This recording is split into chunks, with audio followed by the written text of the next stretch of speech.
So the first one is FSLA, the Fair Labor Standards Act. New law started January 1st about exempt versus non-exempt.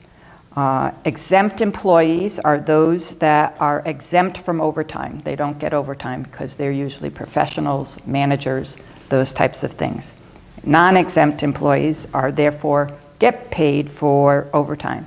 They get 1.5 times their hourly salary if they work over 40 hours in a week. So, and in the past, it was a person had $23,660 a year with 40 hours. Below that, you had to pay overtime. They have now changed the law. It is now $35,568, and that's nationwide. So even though salaries are lower here compared to New York City or Boston, it's still $35,568. So if you have an employee that is making that amount of money below that amount, you must pay them overtime. It's not an option. You must pay them overtime if they work over 40 hours. Now, of course, you can make sure that they don't work over 40 hours, and then you don't have to pay for the overtime. But this is a pretty big change for a lot of people, and it's going to affect a lot of employees. And some of the employees are now putting their employees over the $35,000 in hopes and anticipation of not paying them the overtime. However, you must do a number of other steps when you look at this law. You need to look at the position. I was in a location where they had a sergeant for a police department, and he said, well, I'm non-exempt. I said, I've never seen a sergeant that is non-exempt. You should be getting overtime, and I let them know. And it didn't matter about his salary because he's not in charge. There's lieutenants, captains, majors, etc., that are above him. Those are the management people. So police officers and sergeants in that situation would both get overtime no matter what their salary is because they're not considered management or highly professional. Lawyers, of course, are one of those that's a high-level professional. Engineers is high-level person.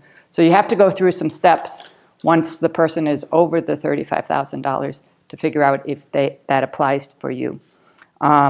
So that is the biggest thing that happened this year, and a lot of people don't know about it, and if your employees know about it and they call the Labor Department and they come do an audit, not only do you have to do the back pay, but you will get fines.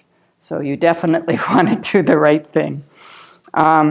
The FSLA has lots of laws, but the other one is contractor versus employee. Many people think that they have contractors. For example, Marla is my bookkeeper. I give her stuff. She does it when she needs to do it, when she wants to, gets it done in a certain amount of time for me, but I don't tell her how to do it. So she's a contractor. I'm a contractor. When I go into someone's organization, I tell them what I'm going to do. I do the executive search. I do their job descriptions, but they don't tell me when and how to do that work. So I'm a contractor. A lot of people think their employees are contractors. You need to do a step-by-step review of it to make sure. One of the best practices to help you with both the exempt versus non-exempt and contractor versus employee is to have a job description. What are you asking? Are you having a person come in, say they have to be there 9 to 5, they have to do this, this, and this, then they're an employee. I've been a contractor and gone to people's offices and worked there, but I determined the days that I was going to be there in conjunction with them and which hours I was going to do.